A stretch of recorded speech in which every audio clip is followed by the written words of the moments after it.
Mula sa iba-ibang anggulo, puno ng kwento itong taunang pista ni Jesus Nazareno. Nandito tayo ngayon sa Quirino Grandstand kung saan libo-libong Pilipino ang pumipila para sa taunang pahalik.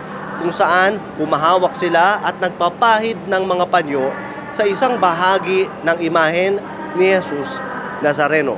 Nakausap natin ang ilan sa mga debotong pumila para dito sa pahalik, bit-bit ang kanilang mga panalangin para sa kanilang mga sarili at para sa kanilang mga pamilya.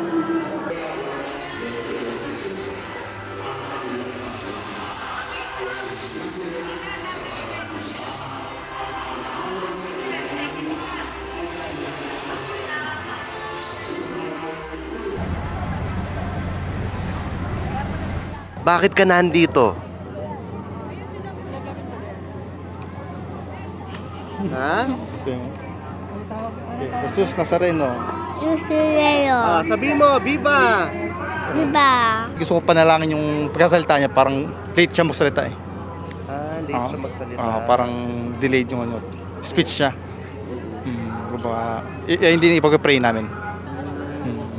Bakit po dito sa Nazareno? Bakit hindi sa iba? Dahil naniniwala kasi yung maraming napapagaling si Nazareno.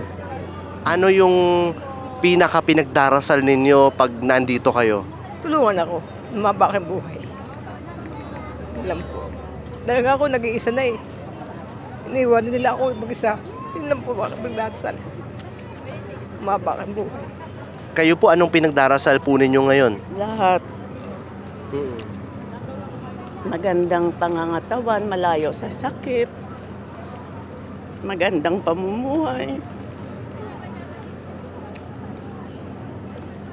Lahat na lang, sir. Gusto ko ako ni Nazareno tulungan. Lahat. Marami kong hiningi sa kanya. Marami kong hingin mamaya sa kanya. Bakit po kayo naiiyak, ma'am? Parang gusto ko nga talaga sa kanya, maghihilapit na maghingi talaga. Pero siya rin ang dinarasalan ko, sir. Pero gusto ko lang talaga makahalik doon. Bakit po kayo nandito ngayon? Kasi nag-undergo ako ng operation. Last year. January 9 also, ginawa yung operation. So, we were in the hospital for 2 months. So, talagang prinay namin na sana makarecover siya. So, naka-recover naman siya. So, now we're here para magpasalamat kay Nazareno. Yun po. Yung story namin. Sasamahan ko lang. Bakit po kayo naluluha? Hindi, kasi wala naalala ko lang kasi yung last year. So, yeah, but thank you. Thankful talaga kami. Ayun.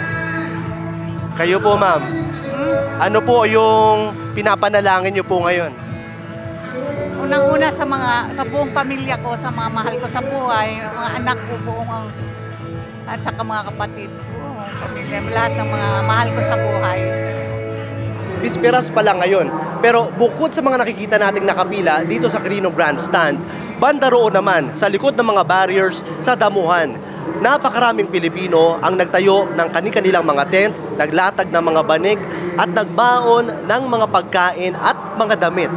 Matyagang nag-aabang sa pagsikat ng araw para sa pagsisimula ng Traslasyon 2025 ngayong January 9.